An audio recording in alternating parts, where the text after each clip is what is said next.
Wow, everybody got quiet just by me walking up here. I like it.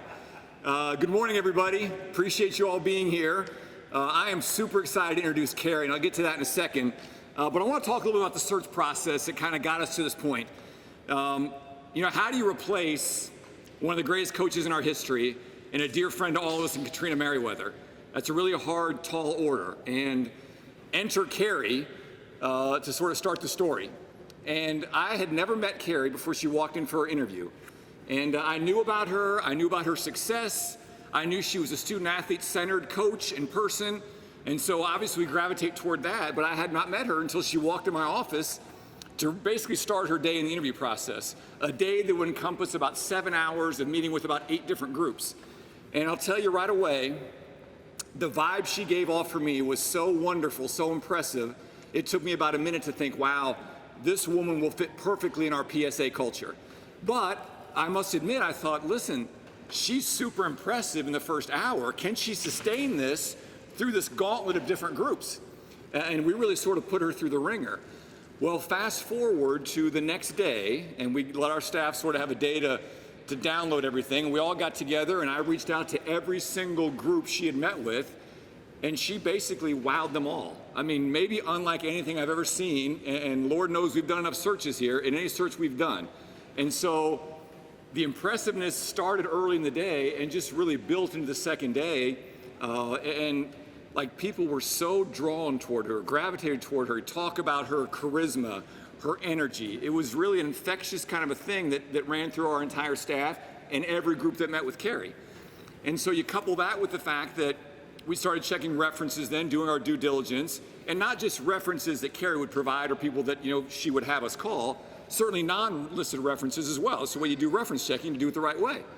And lo and behold, the term that was used multiple times in reference checking with Kari was rock star.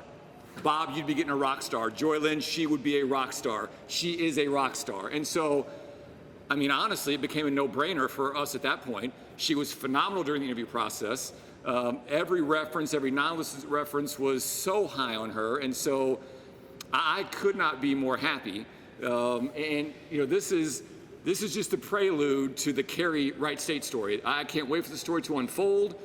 She epitomizes, we talk about trying to hire fountains and be around fountains, not drains. I mean, she was an overflowing fountain the day that we met with her. And every day since then, I've dealt with her every day in the last week or so, finalizing things. She has been an absolute joy to deal with. So I can't wait to get the Kari Hoffman era started.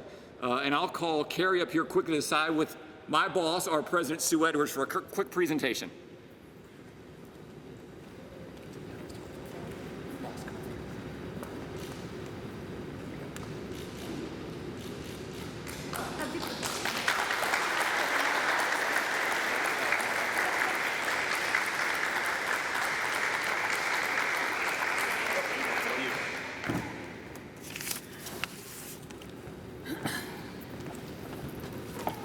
Well, thank you. It's absolutely surreal to be here. It's an incredible moment for our family. So thank you for being here. I first need to thank Dr. Sue Edwards, the trustees, Bob Grant, Joylyn Brown, and everybody that was involved in the interview process. I had such a fun day. That was a really enjoyable day, and I remember telling Joylyn, I just felt like I hung out with you guys all day, and I wasn't even nervous. And that was the first kind of ticket to realize that there's just really, really good people here, and I'm excited about that. I also need to thank several people that have helped me get to this point. First, Jimmy, if there's a rock star in this room, it's you. You have sacrificed so much just to help our family get to this point and have been the best support. So thank you for that.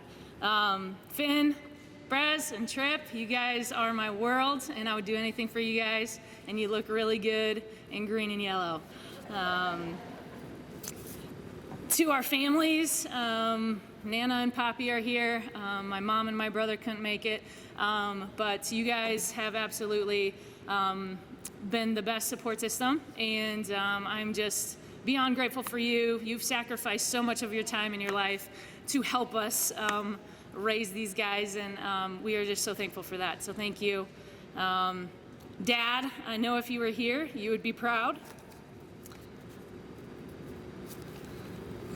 To my other dad for many years, Kirk Martin, you were the first person that believed in me from my playing career to then my coaching career, and you really inspired me, so thank you for that. There's been many other coaches that have helped me along the way. To name a few, Teresa Clark. If there's a female role model in the coaching business, it is her. She has mentored me for years, so thank you, Teresa. Matt Ballant gave me my first job in coaching at a school in the Horizon League that I won't name, and I thank him for that as well. John, you have been my right-hand man. I couldn't do this without you, and super excited for the future. And then my other staff that have really contributed to the success we've had, and that has helped get us here. Abby, Steve, and Jimmy, you guys have been all awesome. God has blessed me with so many people in my life, and that's what life is about. And I couldn't stand here without you guys and your support, so thank you. I have thought for a long time it's going to take a really special place to pull me from my alma mater. I love Cedarville, and I love everything that it's about, and I've loved my time there. But for some reason, I couldn't shake not applying for this job. And when I got on campus, I realized that this was that special place. And it was that way, I think, because of all the incredible people here and the great things that I've heard about our players as well. And I definitely felt peace the minute I walked on this campus and started talking to all of you, and I felt like this was the special place. I remember Dr. Edwards telling me in our Zoom call, she said, "What is meant for you won't pass you by." And in that moment, it shook me to my core because I realized that this was meant for me. And from that moment on, I was 2 feet in, ready to get here and get the ball rolling. And I remember that phrase. It just shook me to my core in that moment. So thank you for that. One other thing that I really liked about this place was I felt like it was a big-time opportunity, a big-time job, but it had a small-town feel. And I'm a small-town girl from Wisconsin, and that's totally my vibe. There's so many genuine people here, and you guys are all real and yourselves, and have definitely made me feel welcome. So thank you for that. There's 3 things that drew me to this job. First off, it was just proximity. It was close to home. It was our family, our friends, our community could all stay the same with growing a new community and a new family. And I'm so excited to be a part of that Raider family. And that was the first thing that drew me here. And then the second thing was I just knew it was a place where you could win. Those that have gone before me, Coach Bradbury, Coach Merriweather, they have proven that. It's incredible facilities here.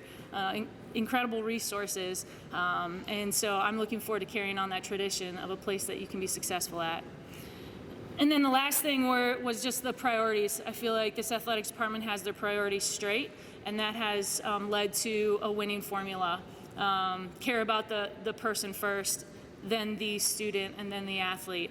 If you do those things in those orders, you will have a successful program, and that is right in line with my coaching philosophy. So I was all bought in when I read that online, researching this job.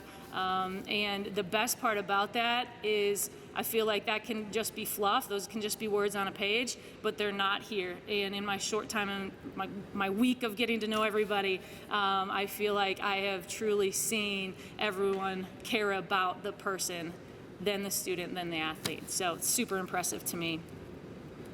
I can't wait to start making this program our own. I'm looking forward to investing in our players, getting to know them. I talked to all of them last night, and there's incredible girls on this team that are coming back. And I'm excited to start building relationships with them and get the ball rolling out here on this court.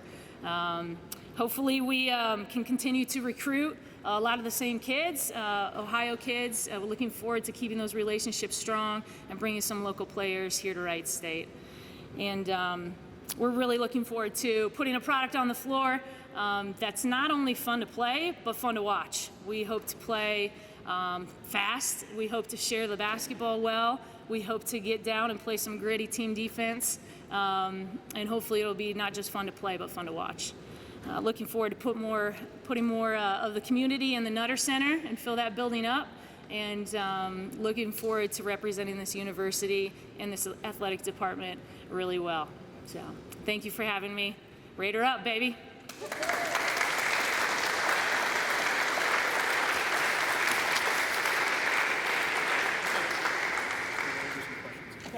Doug, anybody else in the meeting, people have any questions, some questions? And Off to the side or we'll go here. Right here, we're good with that. is my recorder on up there? I will make sure for you.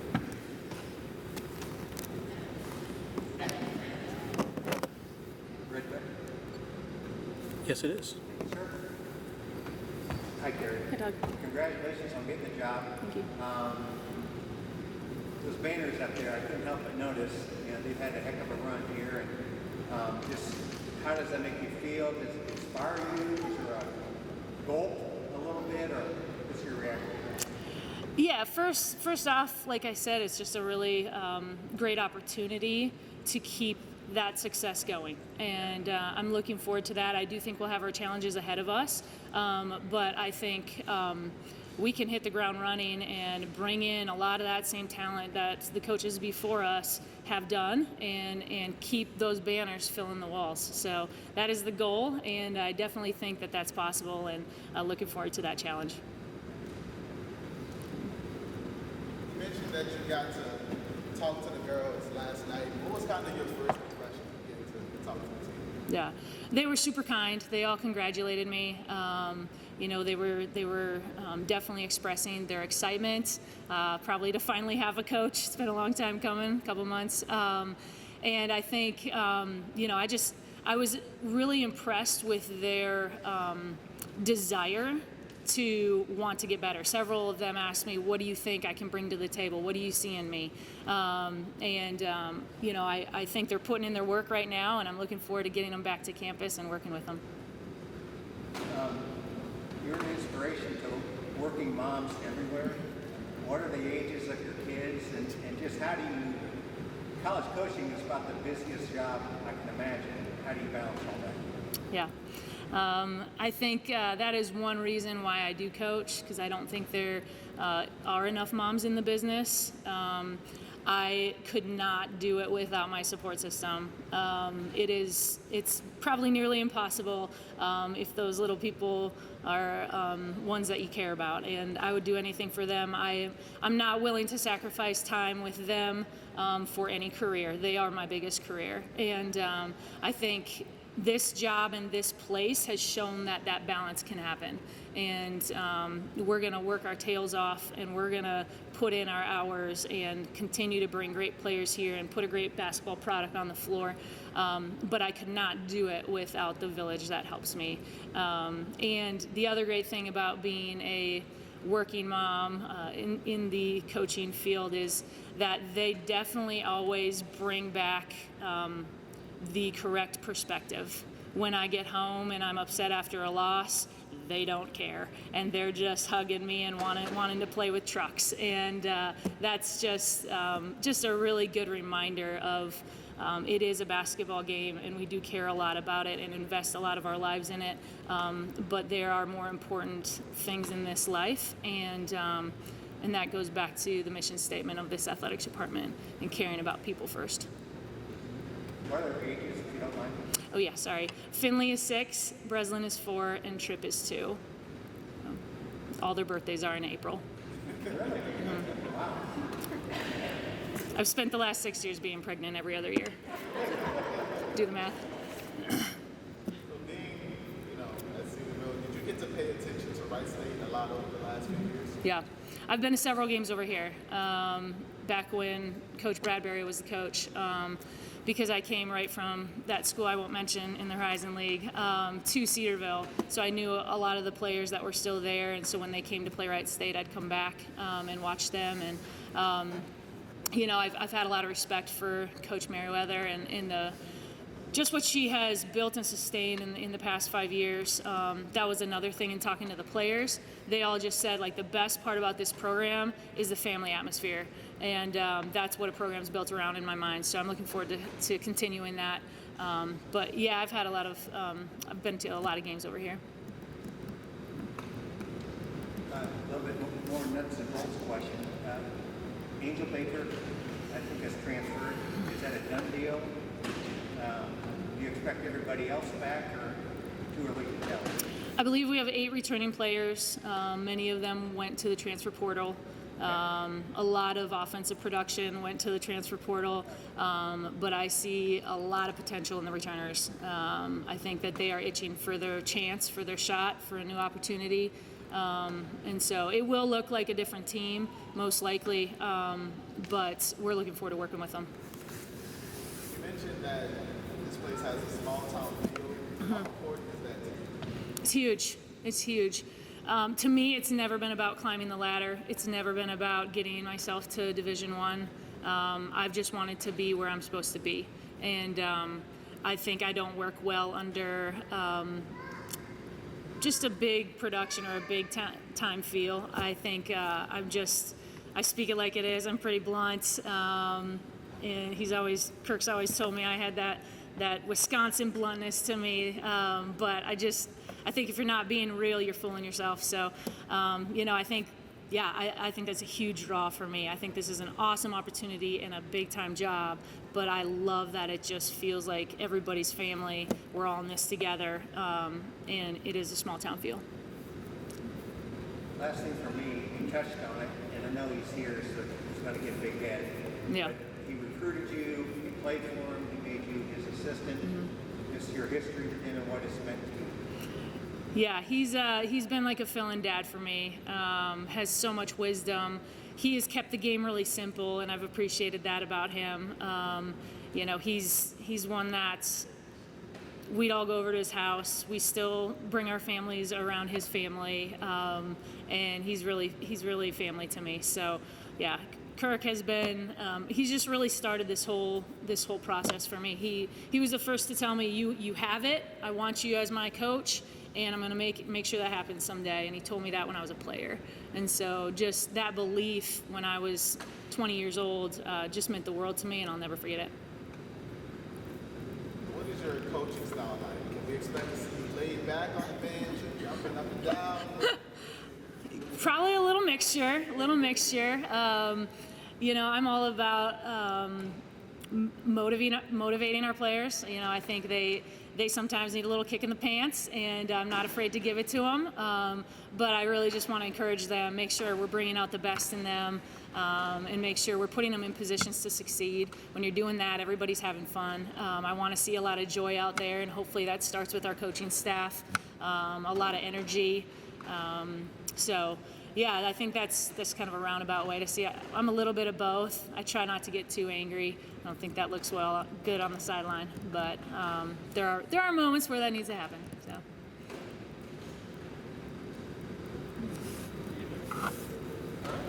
Thank you, everybody. All right. Thank you.